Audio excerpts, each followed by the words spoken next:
Hello students, hope you are doing well. आपके exam purpose of view से semiconductor से related और modern physics से रिलेटेड कुछ एमसीक्यूज़ यहाँ पे आज हम लोग डिस्कस करेंगे, जो कि आपके एग्जाम पर्पज ऑफ व्यू से भी काफ़ी इम्पोर्टेंट हैं। तो चलिए स्टार्ट करते हैं। फर्स्ट क्वेश्चन आपका है, a semiconductor is formed by. अगर हमारा एक अर्धचालक मटेरियल है तो अर्धचालक मटेरियल में किस तरह के बंध से बनता है, किस तरह के बॉन्ड अर्धचालक मटेरियल में या सेमीकंडक्टर मटेरियल में होते हैं। तो अर्धचालक मटेरियल या सेमीकंडक्टर मटेरियल में आपके कोवलेंट बॉन्ड पाए जाते हैं। कौन से बॉन्ड मिलते हैं? Covalent bond. नेक्स्ट क्वेश्चन है, a semiconductor has temperature coefficient of resistance. तो it is had negative temperature coefficient of resistance. Negative तो क्या मीनिंग है आपका टेम्परेचर कोफिशिएंट ऑफ रेजिस्टेंस का, नेगेटिव या पॉजिटिव? कि अगर टेम्परेचर बढ़ाने पे, अगर टेम्परेचर को हम इंक्रीज़ करते हैं और टेम्परेचर बढ़ाने पे हमारा रेजिस्टेंस भी बढ़ता है। टेम्परेचर बढ़ाने पे क्या होता है? रेजिस्टेंस भी बढ़ता है। तो हम इसको क्या कहते हैं? Positive temperature coefficient of resistance. यानी धनात्मक हमें चेंज देखने को मिल रहा है कि अगर टेम्परेचर बढ़ रहा है, तापमान बढ़ रहा है, तो हमारा प्रतिरोध भी बढ़ रहा है। और नेगेटिव कोफिशिएंट ऑफ रेजिस्टेंस किसे कहते हैं? कि अगर टेम्परेचर बढ़ने पर हमारा रेजिस्टेंस कम हो, यानी रेजिस्टेंस डिक्रीज हो, जो रेजिस्टेंस की वैल्यू है R, ये डिक्रीज हो, तो इसको हम क्या कहेंगे कि this is negative temperature coefficient of resistance. तो जो सेमीकंडक्टर हैं, अर्धचालक हैं, वो किस तरह का आपका टेम्परेचर कोफिशिएंट दिखाते हैं? Negative temperature coefficient of resistance. The third question is, A semiconductor has generally how many electrons it's had in outer bond? It's has 4 balance electron. A semiconductor has 4 balance electron in its outer orbit. अपने बाह्य orbit में कितने electrons को रखता है? 4 electrons को ये अपने बाह्य ऑर्बिट में रखता है। Right now next is, when a pentavalent impurity is added to a pure semiconductor। कौन सी इम्प्योरिटी, कौन सी अशुद्धि हम मिला रहे हैं? पेंटावेलेंट। राइट, पेंटावेलेंट इम्प्योरिटी अगर हम एक प्योर सेमीकंडक्टर में, प्योर सेमीकंडक्टर आप किसे कहते हैं?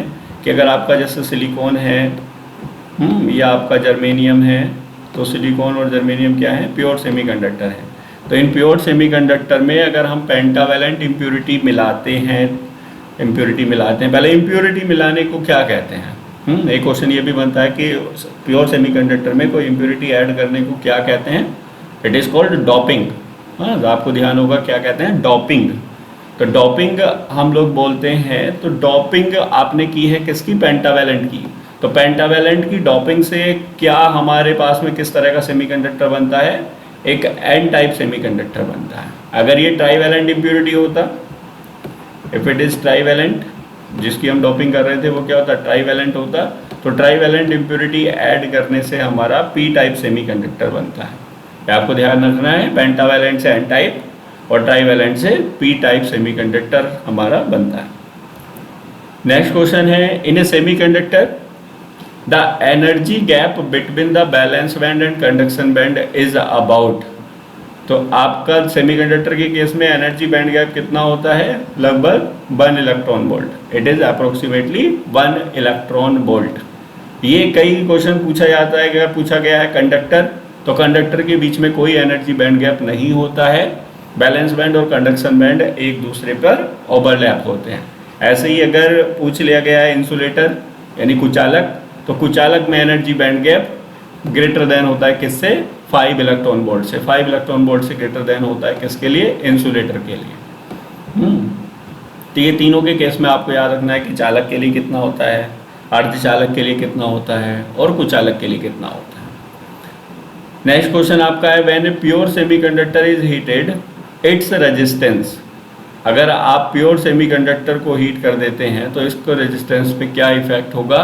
तो resistance is goes down because it have negative temperature coefficient. जो पहले भी क्वेश्चन आया था कि सेमीकंडक्टर किस तरह का टेम्परेचर कोफिशिएंट शो करते हैं? Negative temperature coefficient. Now next is how does a semiconductor behave at absolute zero? Absolute zero, तो absolute zero कितना टेम्परेचर पहले होता है? तो absolute zero को हम लोग -273 केल्विन बोलते हैं, राइट? -273 केल्विन, इतना लो टेम्परेचर, जीरो केल्विन जिसे हम कहते हैं, -273 डिग्री सेंटीग्रेड या जीरो केल्विन। तो जीरो केल्विन जो टेम्परेचर होगा, सॉरी ये डिग्री सेंटीग्रेड में होगा, -273 डिग्री सेंटीग्रेड या आपका जीरो केल्विन। तो zero kelvin is called absolute zero. Zero kelvin किसे कहते हैं? Absolute zero. तो एब्सोल्यूट जीरो पे जो एक सेमीकंडक्टर है, सेमीकंडक्टर किस तरह का बिहेवियर शो करता है? एक इंसुलेटर की तरह एक सेमीकंडक्टर बिहेव करता है। In a PN junction with no external voltage the electric field between acceptor and donor ion is called, acceptor and donor ion is called, electric field between acceptor and donor ion is a barrier, it is a barrier. Now when PN junction is in forward bias, by increasing the battery voltage, forward bias में अगर आपका PN junction है, अब दो तरह से biasing इसमें होती है, फॉरवर्ड बायस, एक रिवर्स बायस। हाँ, तो फॉरवर्ड बायस किसे कहते हैं? जब पी को हम पॉजिटिव से ऐड करें और एन को निगेटिव से ऐड करें, तब हम क्या कहते हैं कि हमारा जो जंक्शन है तो फॉरवर्ड बायस में है। तो फॉरवर्ड बायस में क्या होता है? Current through PN junction is increases. If we increase the battery voltage then current through the PN junction is increases. Now if the voltage of the potential barrier is be not, voltage of the potential barrier is B naught, a voltage B is applied to the input, at what moment will the barrier disappear? कब हमारा जो barrier है, जो उसके बीच में एक difference create हो रहा है, वो कब वो बैरियर खत्म हो जाएगा? जब हमारा अप्लाइड वोल्टेज किसके बराबर हो जाए? पोटेंशियल बैरियर के बराबर हो जाए। Next one is the leakage current in A crystal diode. Leakage current किसे बोलते हैं? जो जनरली बेस में आपकी फ्लो होता है। तो leakage current is due to minority carriers. Leakage current किससे बनता है? माइनॉरिटी कैरियर्स से। दो तरह के चार्ज कैरियर्स आपके होते हैं एक सेमीकंडक्टर में, आपने ये पढ़ा है कि मेजॉरिटी चार्ज कैरियर्स और माइनॉरिटी चार्ज कैरियर्स। तो माइनॉरिटी चार्ज कैरियर्स रेस्पॉन्सिबल हैं किसके लिए? लीकेज करंट के लिए। एलईडी का फुल फॉर्म सब लोग जानते होंगे, लाइट इमिटिंग डायोड। एलईडी को क्या बोलते हैं? Light emitting diode. तो लाइट इमिटिंग डायोड की क्या क्या एडवांटेज हैं? तो सारे एडवांटेज हैं। लॉन्ग लाइफ रहती है, fast on off switching LED क्या होता है, और लो ऑपरेटिंग वोल्टेज की ज़रूरत एलईडी को होती है। जैसे आज की डेट में आप देखते हैं कि आपके घरों में 7 वाट की, 5 वाट की, 10 वाट की, इस तरह से एलईडी मिल जाती हैं, जबकि पहले कितना आपको वोल्टेज चाहिए था? 100 वाट का बल्ब थे। तो लो ऑपरेटिंग वोल्टेज है, लॉन्ग लाइफ है। बल्ब के कंपैरिजन में आप देखते हैं वो जो बल्ब है वो बहुत जल्दी फ्यूज हो जाते हैं, और जो एलईडी है वो काफ़ी लंबे टाइम तक आपका चलता है। फास्ट ऑन ऑफ स्विचिंग, जैसे आप ऑन ऑफ करेंगे तो ये जल्दी से फास्ट ऑन ऑफ स्विचिंग इसका है, राइट।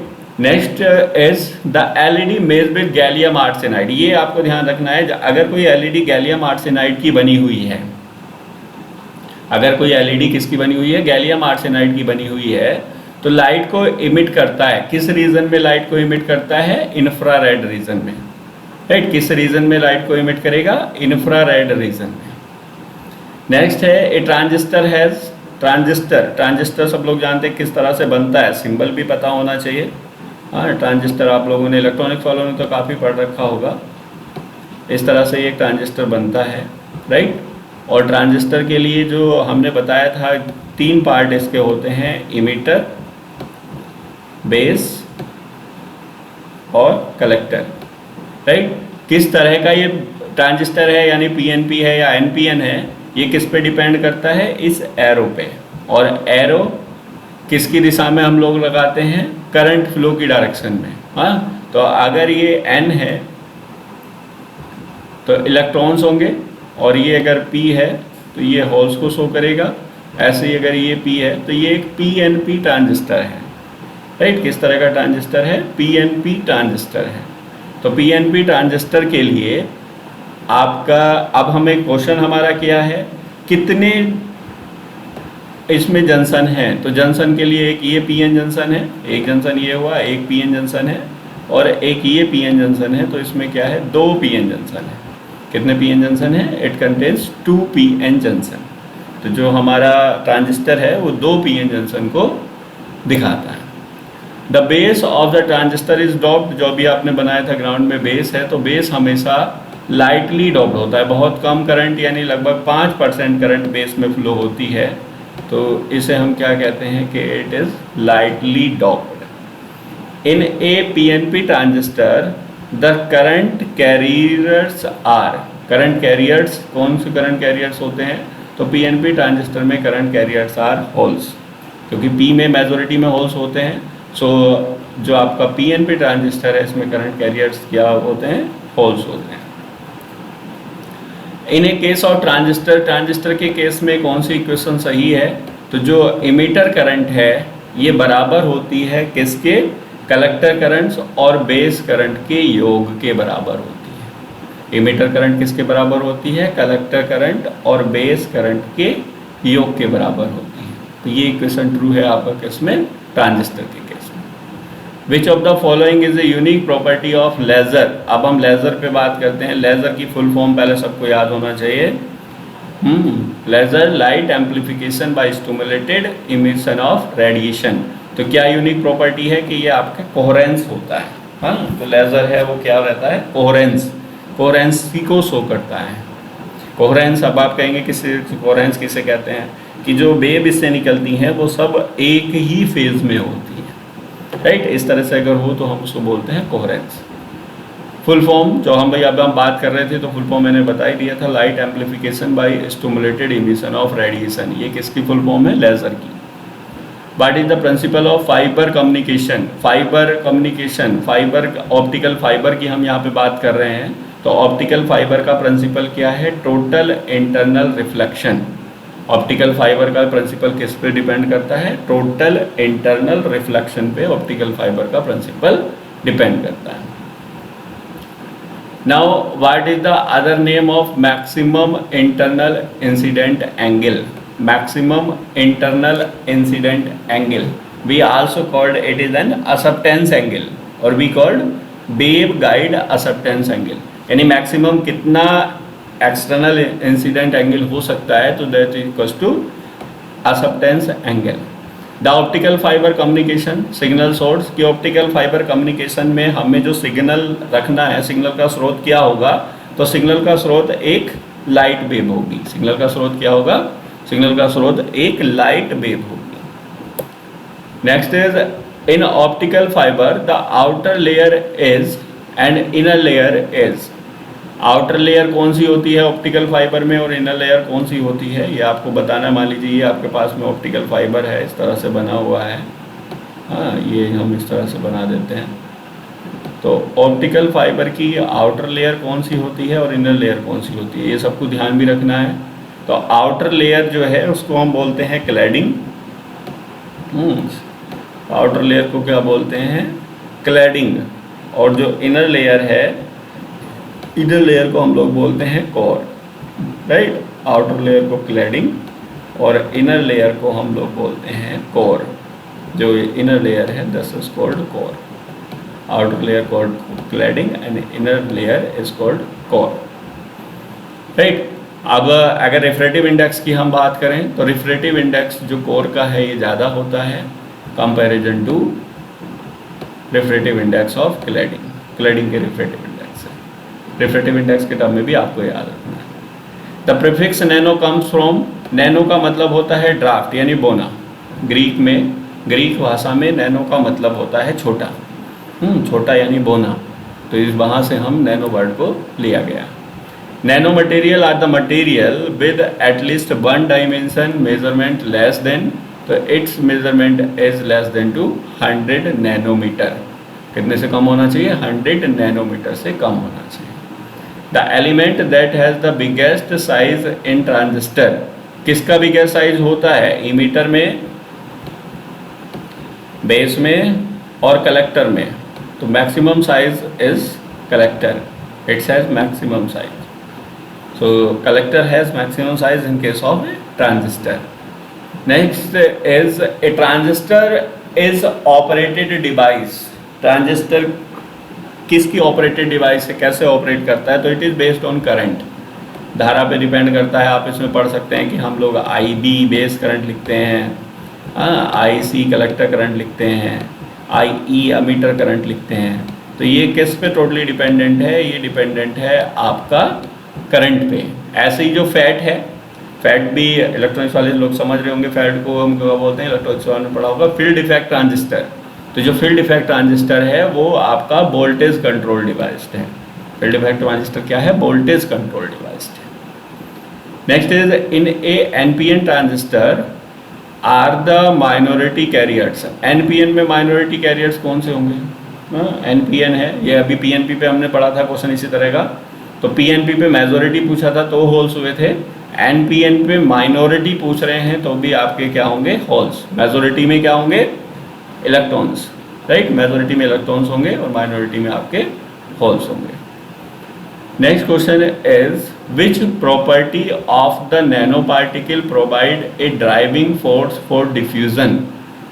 कौन सी property driving force of diffusion को दिखाता है? तो it is high surface to volume ratio. ये नैनो पार्टिकल्स की मेन प्रॉपर्टीज़ है। क्यों आपका नैनो पार्टिकल्स की हमें ज़रूरत होती है, किस प्रॉपर्टी के कारण ये अच्छा काम करते हैं? Because it's has high surface to volume ratio. इनका जो high volume to surface ratio है वो मैक्सिमम होता है, सरफेस टू वॉल्यूम रेशो। बाकी बॉल्स कई बार पूछा जाता है बाकी बॉल्स क्या है? तो बाकी बॉल्स बेसिकली एक स्ट्रक्चर है कार्बन C60 का। कार्बन C60 के एक स्ट्रक्चर को हम लोग क्या बोलते हैं? बाकी बॉल्स। तो ये कुछ MCQs थे, आप लोग इनको थोड़ा पढ़ें और इनसे रिलेटेड जो कंसेप्ट हैं उसको समझने की कोशिश करें। ठीक है, थैंक यू।